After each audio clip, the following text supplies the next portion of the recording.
So when you do the intro, right, make sure you don't give up everything. Like, don't tell them exactly like what the conclusion is, but just raise some questions and keep people wondering. Is that okay? Yeah, that's fine. So ready? 3, 2, 1, and action.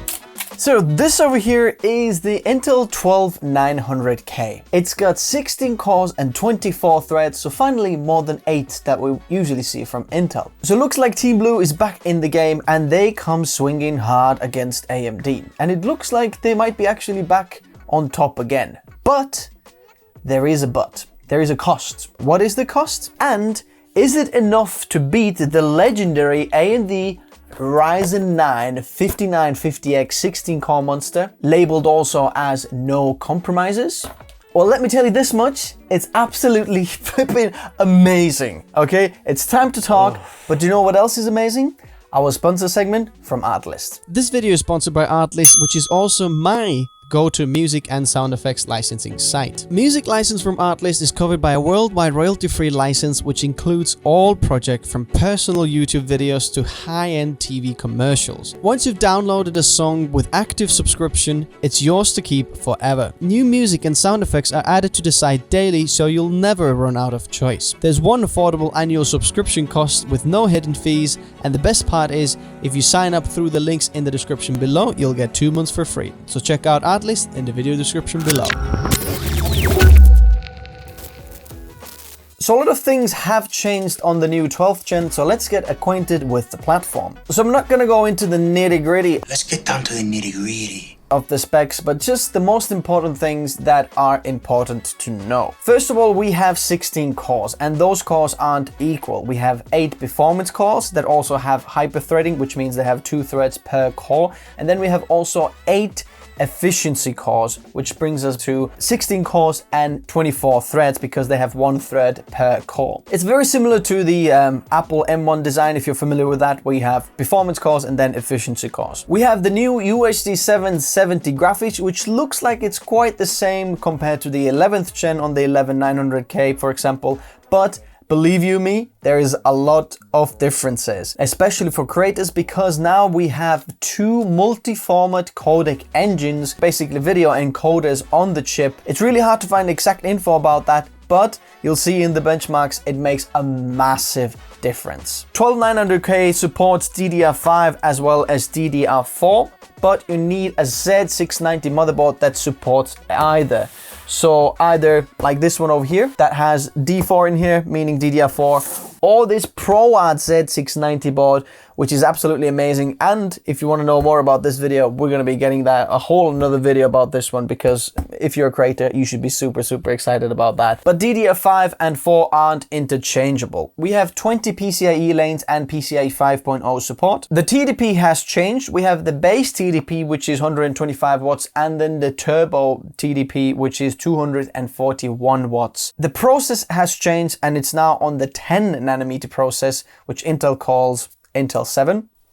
And you have a new mounting system for your coolers. So if you run some of the older coolers, for example, that have the old mounts, then you might need a new mount for your 12900K. Now that is not the case in all of the motherboards. For example, this Asus motherboard, both of these actually support both holes in the motherboard, so that on the motherboard there's 2 holes and you can use some of your old cooler brackets if you want to use them. But it's best to use the new LGA 1700 socket mounting brackets for your coolers, because that will give you the optimal performance. Now, since this platform supports DDR5 as well as DDR4, I'm not going to show you the difference in performance in this video. This video is coming out, so subscribe if you want to see that. So finally, it's time to talk about performance. Now, it's important to go through the testing setup and which processors are we going to compare to each other.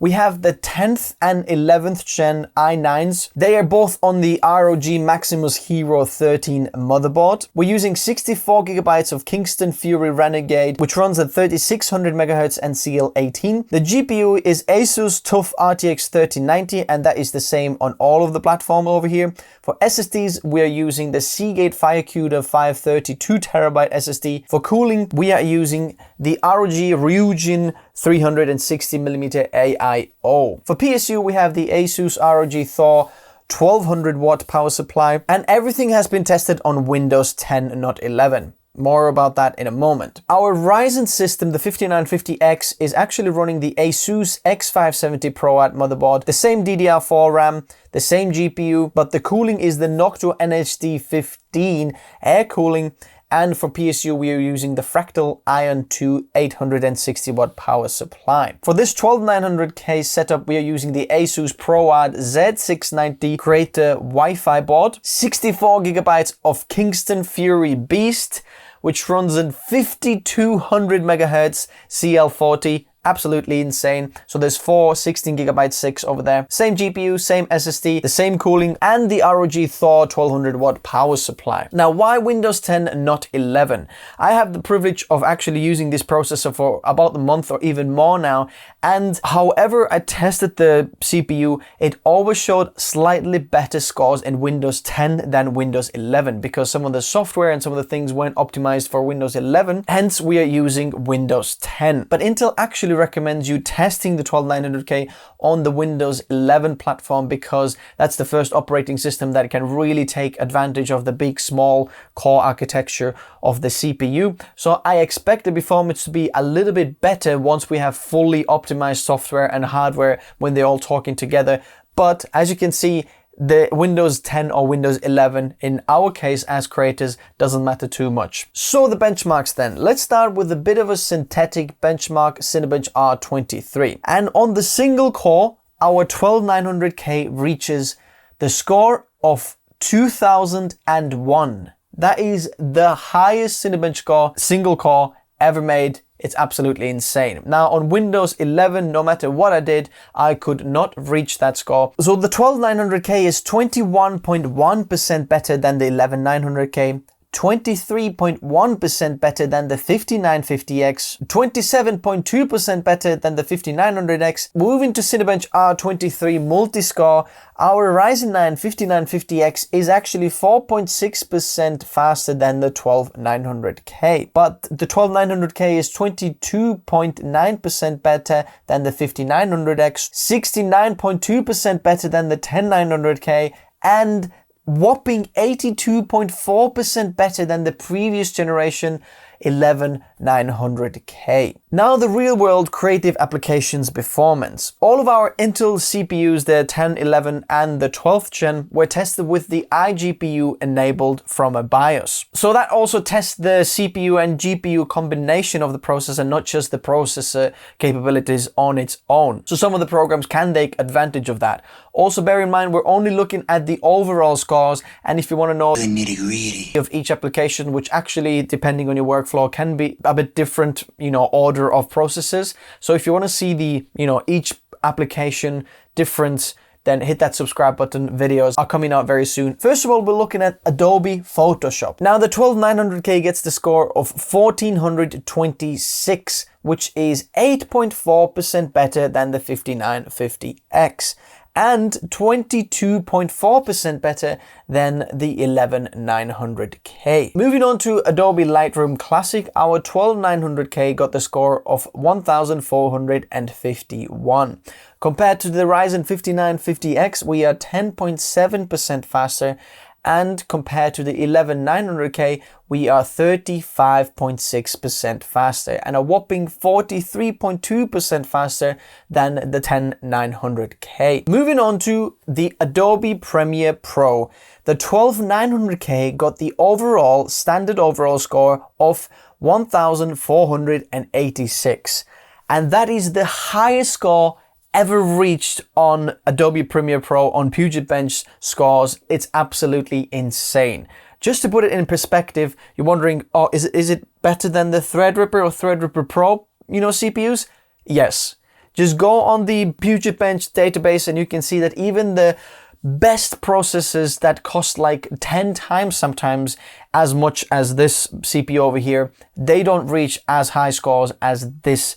And that is mainly to do with the iGPU inside and the video encoders. We're getting a very high standard video codec playback, and that's why we're getting such high scores. Now, that's not the case with every single aspect of the program. Obviously, like exporting times are going to be much faster in the Threadripper and, the higher core count CPUs. But overall, everything into account, This is the highest score you can get. It's absolutely insane. It is 21.8% better than the 11900K from previous generation and 35.9% better than the Ryzen 9 5950X. Now, just to remind you again, this is with the iGPU enabled. When taking the iGPU off, we're getting roughly about 30% lower scores, and we are just under the Ryzen 5950X processor. Now, our Ryzen 9 5900X score isn't really fair in this case because the system we tested it in has an RTX 3070 rather than RTX 3090 that we have over here, and I don't have the 5900X in hand at the moment, so I couldn't test and give you that score. But on the previous applications, the GPU doesn't add to, or actually doesn't give you that much of a difference. So there it was a competitive score, whereas on here, it's not really fair. But the iGPUs in those Intel CPUs really make a difference here. Even the 11900K is faster than the 5950X just because of the standard overall codec playback is so much higher than the 5950X. To see the full analysis of the program, stay tuned for the Premiere Pro full video. Now, this tells also half the story in Premiere Pro and Davinci Resolve video editing performance. I highly recommend you checking out also the Premiere Pro and Davinci Resolve live codec timeline playback performance, where we're going to go through lots of different codecs with color grade and without it, so you can really see what the editing experience may be like when going with one of those processors. Videos coming out very soon. Moving on to Adobe After Effects. This is one of the only programs that I saw better in Windows 11, and hence we're using that score over here, but you can also see the Windows 10 score. If we are on Windows 11, we are 4.2% faster than on Windows 10, exactly the same system. And the score on Windows 11 is 1651, which is really, really high. That is 10.8% better than the 5900X and 10.9% better than the 5950X. And the whopping 22% better than the 11900K. Moving on to Blender, which tests the rendering performance of the CPUs. Now, in here we can see that the E or efficient cores of the 12900K aren't as good as the performance cores, and hence the higher performance core count CPUs like the Ryzen 5950X do a little bit better. In the BMW benchmark rendering scene, our 5950X is 7% faster than the 12900K, but the 12900K is 21.2% faster than the 15900X, 33.6% better than the 10900K, and the whopping 49.4% better than the previous generation 11900K. When we move on to the more complicated and longer Blender renders like the vector render, our 5950X has an even bigger lead. The 5950X is 17.7% faster than the 12900K, but the 12900K is 3.8% faster than the 5900X and 30.7% faster than the 10900K, and a whopping 44.5% better than the 11900K. That is a huge jump between the generations. Now, you might have noticed that I don't have anything on Davinci Resolve, and that's because the pre-released CPU didn't quite work so well with the Davinci Resolve benchmarks, and there was some errors, so it didn't make a solid conclusive benchmark results from Davinci Resolve. So if you want to see the Davinci Resolve performance now, once everything is out there, stay tuned for that, but expect it to be quite very similar to the Premiere Pro benchmark results. Now, let's talk about the cost of the 12900K and the big but in the system, and that is the temperature and the power consumption. In terms of temperatures, it is a hot fella, and that is because of the new 241 watt TDP.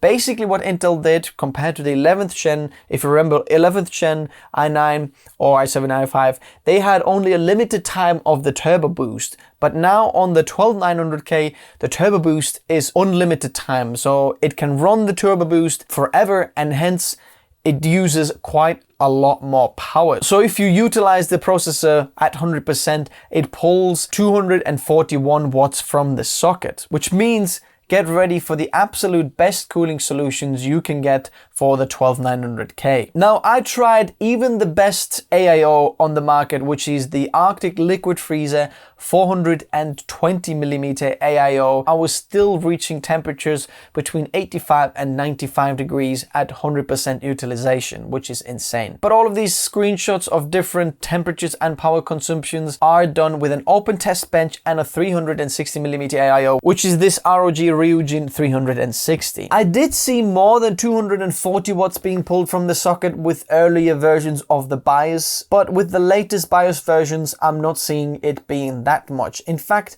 the most I can see it used is about 225 watts being pulled from the socket, and that is still quite a lot. In terms of temperatures, be ready to see your CPU run at 85 to 95 degrees at full utilization in a real world workload, depending on your cooling system and so on and the ambient temperatures, but that's basically what you can expect. So I want to give a little update to the temperatures. Just a few days before the video is launched, so today is 2nd of November, I got an update for the BIOS, and running the latest BIOS, the temperatures actually aren't that bad, and even the power draw isn't that bad either, which means that they have optimized the BIOS depending on your motherboard, manufacturer. I am using the Asus TUF and Asus ProArt over here, and both of these are actually drawing about 218 watts. I'm going to show you a screenshot now. As you can see this, I have run the Cinebench R23 back to back now for over 8 minutes. And then in the room over here, we have 22.4 degrees Celsius. And I can see that it is 86 degrees maximum and 84 degrees roughly stable or sustained, about 81 to 84 degrees sustained. So it's not running that hot, but still thinking about the cooling that I have over here, it's still like a hot fella, and this is open test bench. But testing the throttling of the CPU in Cinebench, I run it for 30 minutes, or in Blender, I'm not seeing the CPU actually being throttled by the cooling. So it's just like a characteristic of the CPU, so it just runs really hot. And you have to get used to that. Now, usually what happens with the CPU generations is that the new generation will give you better performance per watt. And the last generation TDP was 125, and maybe a little bit more for a limited time, but then it goes back to 125 or something around there. But this new 12900K is a sustained about 225 to 240 watts pulled from the socket. So moving the process down from 14 nanometers to 10 nanometers hasn't made a great impact in terms of power consumption. To put it in perspective, that is roughly just under 2 times the amount of power pulled from the Ryzen 9 5950X socket. So in terms of performance per watt, Ryzen has the clear edge over here. So in conclusion, this 12900K is absolutely amazing. And as you can see in the performance of these benchmarks, it's 8 to 35% better than the Ryzen 9 5950X, which is insane. And we finally have some solid competition from Intel against AMD. It is a little bit slower in the rendering applications like Blender. It can be up to 18% slower. So if you're using Blender like that, maybe stay away from the 12900K. But if you're a video editor, especially in Premiere Pro, you can see that this 12900K has a huge edge over the Ryzen 9 5950X. Also good to underline that I was testing this with Windows 10, expect it to be even more in Windows 11 once everything has been optimized, and finally the software can actually utilize the big and small core architecture from this CPU. Now I've left the best part till last.